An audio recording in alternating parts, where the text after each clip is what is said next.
gukora ibyaha biravuna, urabitegura ukabipanga ukanabishya ukanashoramo amafaranga, ariko niba ari umuntu ugira imvune z'igihe kirekire ni umuntu wakoze icyaha.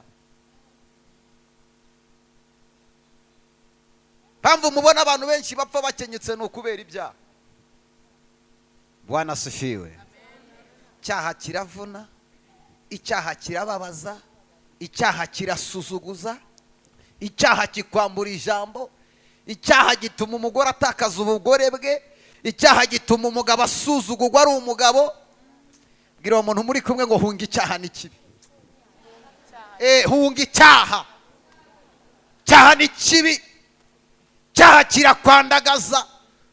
uragenda warakoze icyaha abantu batareba, waba uri mu nzira ukumva icyaha kirimo kiragukirigita.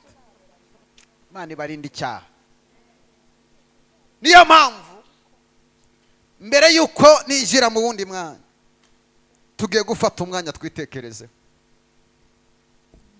aho abantu batakureba, hahandi wabonwaga n'Imana yonyine gusa. aho umugabo wawe atakurebaga, umugore wawe atakureba, abana bawe batakureba, inshuti zawe zitakureba, hahandi hiherereye wahakoreye iki? mbariza umuntu muri kumwe ngo aho abantu batakureba wahakoreye iki?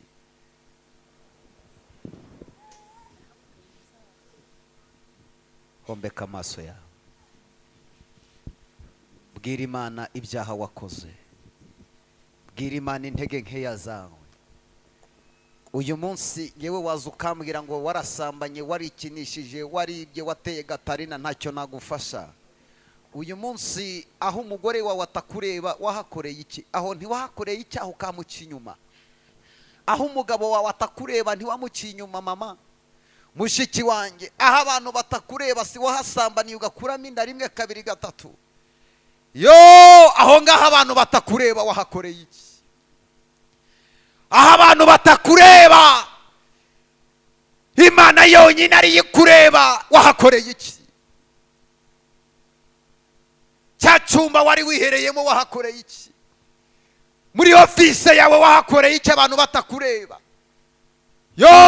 riya mama satalabo, telefone yawe wayikoreyemo ibiki? wayivugiye ayahe magambo? aho abantu batakureba wahakoreye iki? bwira Imana ngo Mana, warandebaga wowe nge nawe. aho umuhanuzi adahanura wahakoreye iki? cyagiye ufata umugore w'abantu ukamujyana muri rogi wahakoreye iki? Imana ikubabarire. bwira Yesu byose ibyaha byawe, umubwire ngo aho utandeba ndabyibutse, umubwire ngo aho utandeba ndabyibutse. hahandi umugabo atakureba byibuke. Imana ikeneye umutima wawe, Imana ikeneye ko wihana. amagambo uraruvugira kuri telefone ntabwo ari ay'umukristo. aho ngaho batakureba.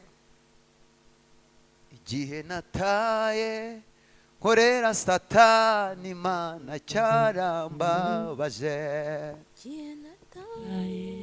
nkorera Satani, Imana cyarambabaje. ngo igihe nataye nkorera Satani, Imana cyarambabaje we.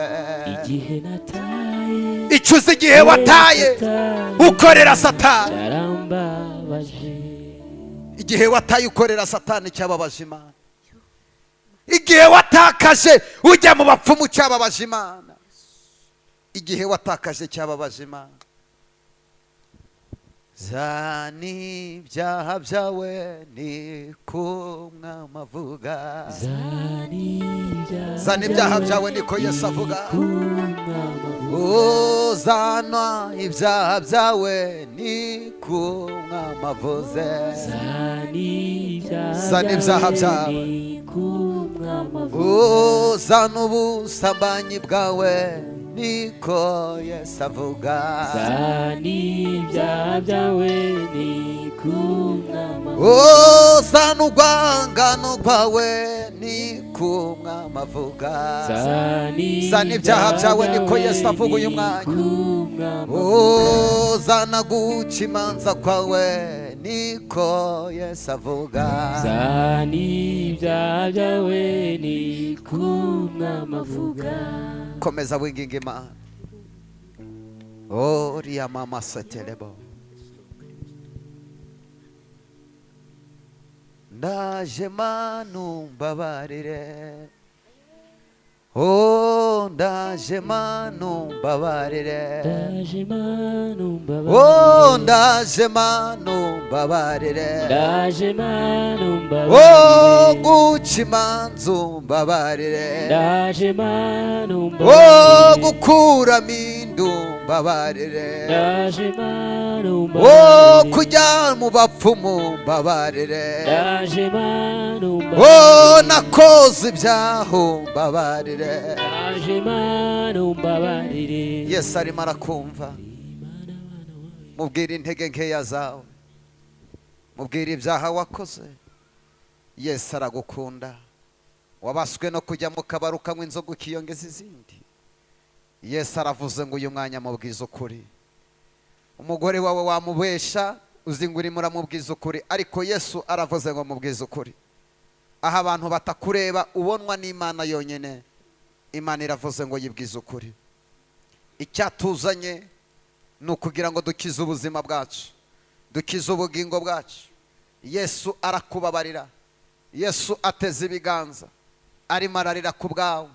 bamuteye icumu mu rubavu, nta wundi yameneraga amaraso ni wowe. izo mbaraga z'akarande zose zikuzengurutse uyu munsi zirakuvaho, ari ukubanje kwiyegereza Yesu, ukamubwira intege nkeya zawe, ukamubwira ibyaha byawe. amen. bwira Yesu byose, n'inshuti yawe ibikubabaza n'ibigutera, arakunda afasha abashavuye. wizera ijambo rye kandi wirira abaremera. zamura ibiganza byawe, vuga ngo mwami Yesu, uyu mwanya ndatsinzwe, nkeneye imbabazi zawe. nakoze byinshi byangwa n'amaso yawe. uyu mwanya wa none nitekerejeho,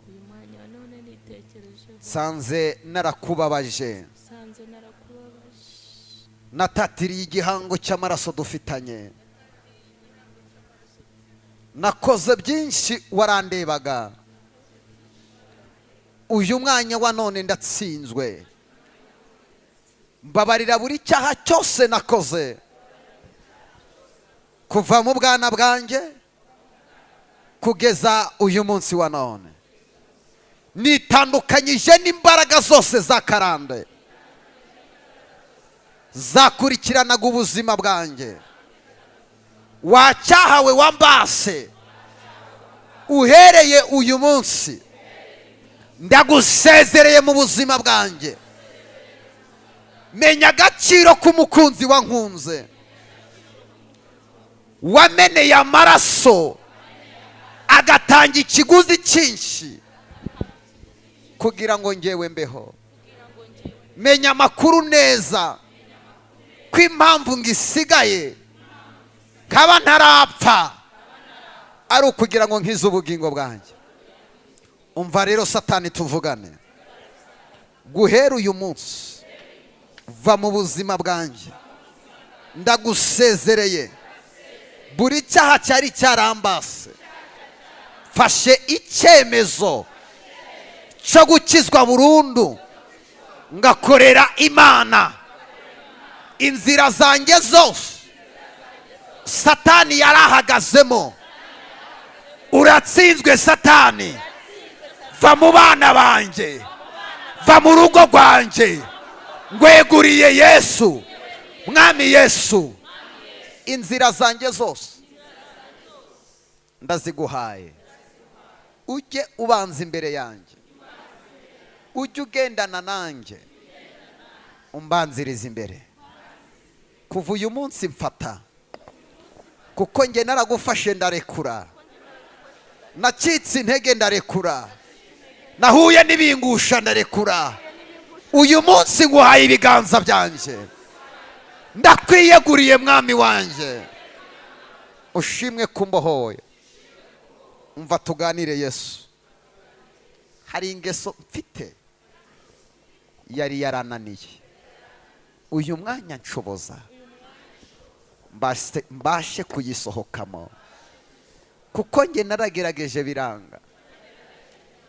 Fata amaraso yawe uyavange n'ayanjye, mpinduke icyaremwe gisha. Komera Imana amashyi wakira imbabazi z'Imana.